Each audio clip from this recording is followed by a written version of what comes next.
Hello world! Welcome back to Tipsy Night channel.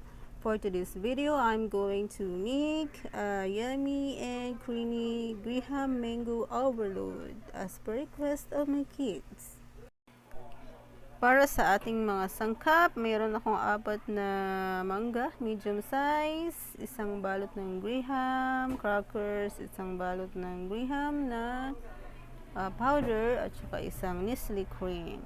Pag bibili kayo ng mangga, piliin nyo yung matamis. Amuyin ninyo ito. Pag matamis siya, pag mabango siya, siguradong matamis yan. Pag walang amoy, wag na, at yan ay maasim.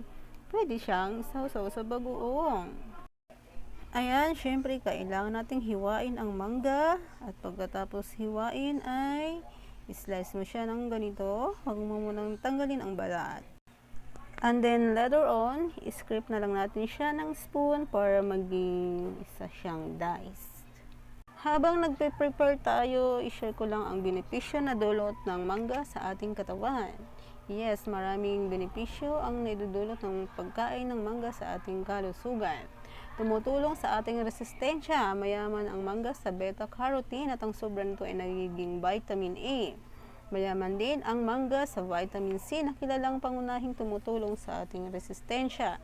Pangalawa, mayaman sa fiber na nakakatulong sa digestion ng ating mga pagkain. Mahalaga sa kalusugan ng ating mga buto ang mangga. Mayaman din ang mangga sa vitamin K na mahalaga upang mapigilan ang mabilis na pagkasira ng ating mga buto. Mahalaga sa kalusugan ng ating mga mata dahil sa beta-carotene content ng mangga na mahalaga sa kalusugan ng ating mga mata. Last, mahalaga sa ating mga kidney. Ang mangga ay may katangiang diuretic na tumutulong upang mailabas nating maigi ang sobrang salt at fluid na hindi kailangan ng ating katawan. At yan po ang ating trivia para sa pagkain ng mangga ayon kay Dr. Willie Ong at ng Nutrisyong Pinoy. Kaya naman kumain kayo ng maraming mangga, bumili ng mangga dahil maaari din itong gamiting pampaganda, pantanggal ng mga blackheads, paggamot sa acne, at pwede rin kayong gumawa ng hair mask na gawa sa mangga. Nagbabawas din ito, binabawasan din ang spots at dark blemishes sa inyong mga skin sa mukha. Lagyan nyo lang ng yogurt at lemon juice or honey kung meron kayo niyan. Kung makakalimutin naman kayo, kumain din kayo ng mangga dahil ayon sa pag-aaral na inilathala sa Journal of Sedative Medicine at Cellular Longevity, mangoes naglalaman ng glutamine acid na kilala upang ipromote ang mental alertness at dagdagan ang memory function.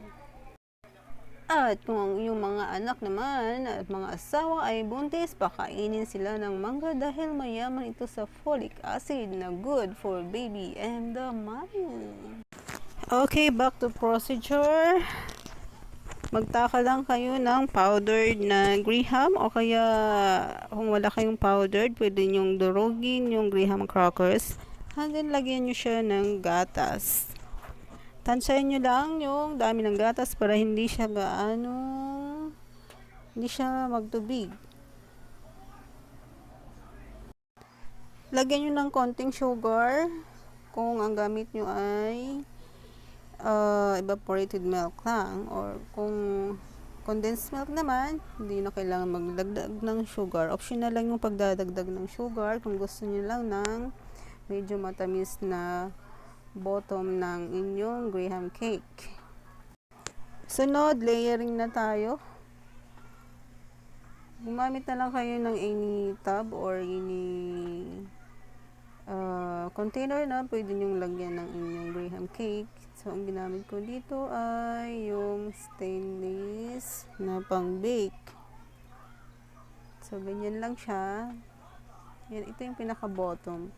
And then next, lalagyan din natin to siya ng isang layer ng Graham crackers.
Next, lagyan na natin siya ng first layer ng mango bits or mango diced or any shape ng any kind of slice ng mangga. Pwede naman. So, sa akin, diniced ko lang siya.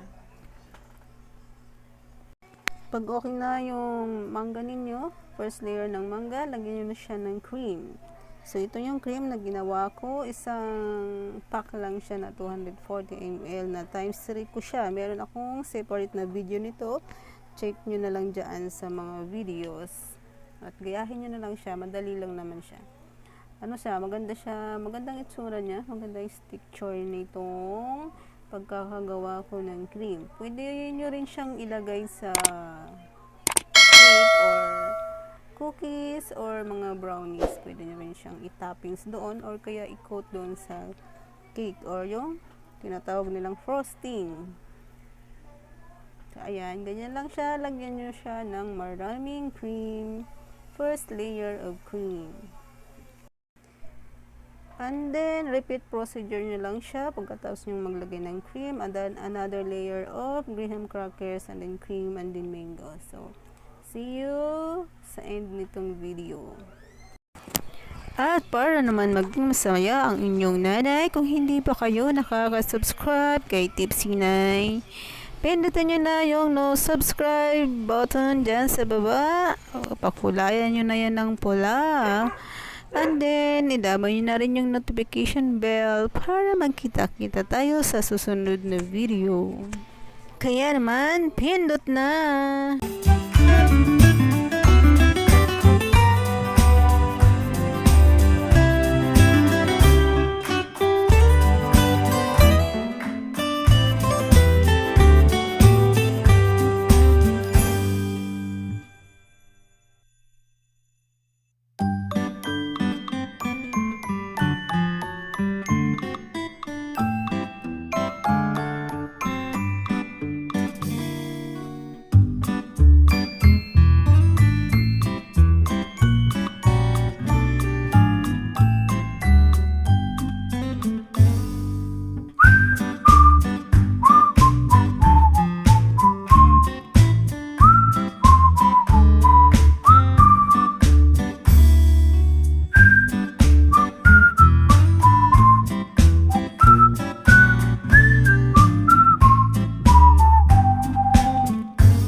So guys, ito na yung ating unang gawa ng mango graham overload. So ito yung square. Sunod naman yung round. So ito lang yung ginawa kong cover niya, plastic lang, and then ilalak ko siya ng goma. Yan, ganyan lang, and then ilalagay na natin sa chiller or sa freezer.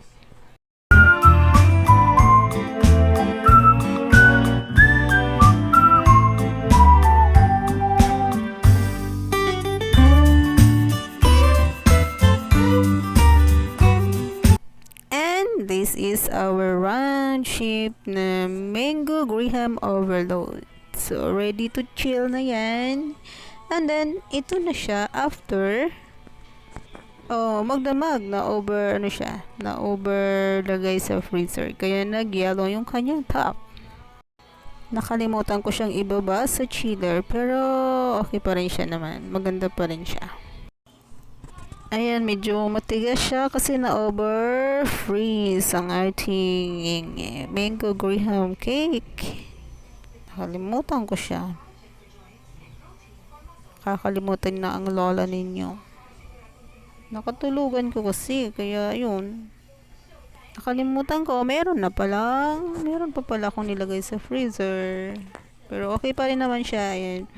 Yung gitna lang yung medyo tumigas, medyo na frozen yung kanyang middle part, pero yung top tsaka yung bottom is okay naman siya, malambot naman siya.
Andito na ang aking mga barako, nakahanda na, nagsipag-abang na. Kanya-kanya na silang kuha ng palatong malalaki.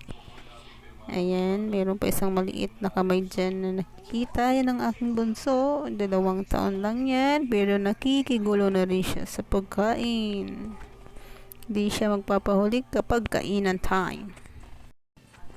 Ayan guys, tara na, kainan na tayo. Kanya-kanya na lang kayo ng kuha ng isang slice lang ha, kasi konti lang yan. Yung iba nasa kapitbahay na. Thank you for watching, guys. I hope you enjoyed this video at nabusog kayo sa ating Mango Graham Overload ni Tipsy Nay. Gayahin ninyo ito, gawa na kayo dahil madali lang, so creamy and so yummy. Madami ang mangga na matamis. Ayan, kung hindi ka pa nakaka-subscribe sa kay Tipsy Nay, pindutin nyo na yung subscribe button. See you and God bless everyone. Ingat po kayong lahat. Bye-bye.